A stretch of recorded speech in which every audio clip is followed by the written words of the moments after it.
Okay, I'll admit this title is a little clickbaity, and it's shamelessly copied from REKRAP's video Knives Out Ruined Cinema, Here's Why, but that's intentional. I think he made plenty of excellent points about the death of mid-budget cinema, and wanted to talk about a potential other side of that coin, and how Joker and its upcoming sequel are a perfect case study of how smaller and more unique projects can find success within major IPs rather than outside of them. I'm honestly surprised by how little talk I've heard about the upcoming Joker 2 Hipster's Favorite Fall Out Boy album, considering it's pretty wild that it's even coming out. The first movie came out of nowhere and was a huge event, and didn't really call for a sequel. But not only are they making a sequel, they're making it a musical co-starring Lady Gaga as Harley Quinn. Honestly, that gets me more excited than pretty much any other pitch you could throw at me. Certainly more than anything about a confrontation with Batman. Not only do I want to see how this ambitious concept is executed, I think it could help rectify a major problem in the contemporary film landscape. As for that problem, let's talk about it.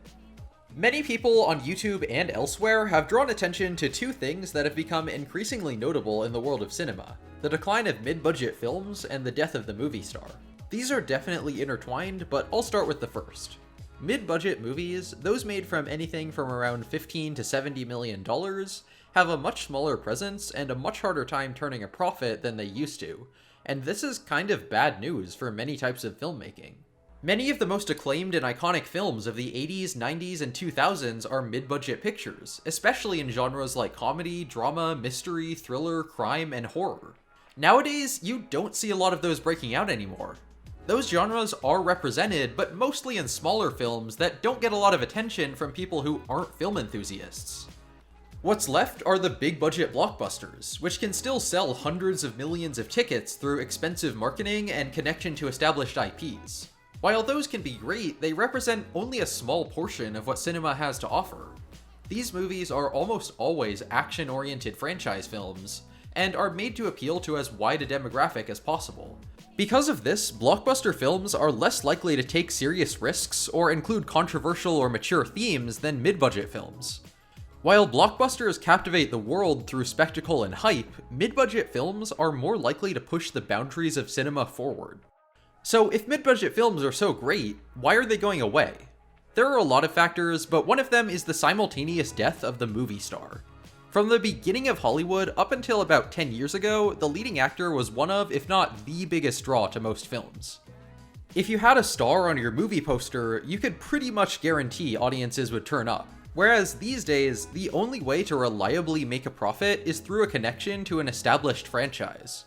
This isn't just a trivial difference, because at least in conventional wisdom, stars are much more flexible in terms of genre than franchises are. Look at someone like Will Smith in the mid-2000s. In the span of just 3 years, he starred in a zombie movie, a romantic comedy, a biopic about a homeless salesman, and a mafia movie about talking fish. And every single one of those movies brought back at least 4 times their budget. Nowadays, there really isn't anyone out there who can pull that off, and with that, we've lost a critical factor pulling audiences to mid-budget films. Someone like Tom Holland should be the Will Smith of today, but his non-IP films have all been shoved off to streaming platforms, with none of them really penetrating the cultural zeitgeist. Sure, his Spider-Man movies were massive hits, and Uncharted did pretty well too, but he wasn't calling the shots, the franchises were. And if you have, say, a superhero franchise, your wheelhouse is very limited. You just have to be making movies with big, flashy effects about larger-than-life heroes who always save the day. Over the past decade, we've had superhero movies that feel distinct from the rest of the genre in one way or another, but they're still superhero movies. The idea of a Marvel or DC movie in an entirely different genre was unthinkable. That's what we thought for a long time, and then Joker happened. I do not think Todd Phillips' Joker is a masterpiece, but I will give it credit for 3 things. 1, it may have been based on a comic book character, but it is plainly not a superhero movie. There are no superheroes in the movie. It's a psychological crime thriller in the vein of early Scorsese. 2, it is a mid-budget picture. It's on the upper end of that range, but still much less expensive than any other contemporary DC joint. 3, it was a massive success, pulling in $1 billion, dominating the pop culture conversation, and even winning 2 Academy Awards. Sure, it was connected to an IP, but really it was the IP in name only. It didn't connect to any existing version of Gotham, and the entire concept of giving the Joker a backstory is something the comics have actively avoided for decades. If anything, the one aspect of the Joker as a cultural figure this movie kind of tapped into was his role in memes, and that can only vaguely translate to a feature film in most people's imagination.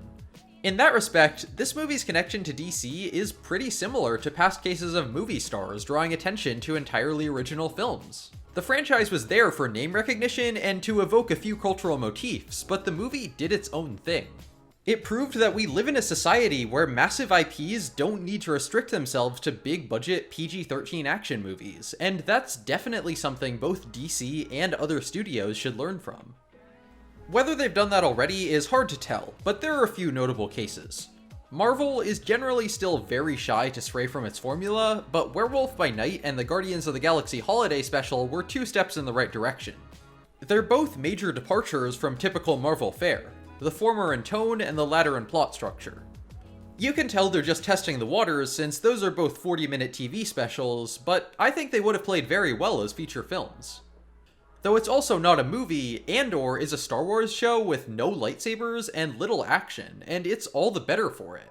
As for the future, Greta Gerwig's Barbie movie is very obviously trying to play against the perceived shallowness of its source material, and that Kubrick homage trailer is just wild enough to get me genuinely excited for a movie about Barbie, which is, well, quite the accomplishment. And a year later, we'll see the release of Joker 2: The Jokening. With such a radical concept and the momentum of the first Joker behind it, I hope this movie can prove that lightning really can strike twice, and that if a DC musical can bring in a profit, no IP has any excuse to shy away from a mid-budget, out-of-genre movie. If Sony wants to use Spider-Man villains without the webhead himself, I think the most natural choice is to make horror movies about superpowered psycho killers. For a property like D&D, traditional adventure movies are well and good, but I also see a place for a full-on absurdist comedy complete with peasant railguns. This works on the flip side too, starting with an original concept and tying into a franchise more loosely than typically expected. 10 Cloverfield Lane was an early adopter of this method, having been developed as an original film and only later been given a connection to that earlier found-footage monster movie. The connection is vague, but it's there, and brought the new film plenty of buzz. Similarly, if you're making a tight corporate thriller about climate change and the second space race, I don't think it would be that difficult to tie it into something like the Avatar universe.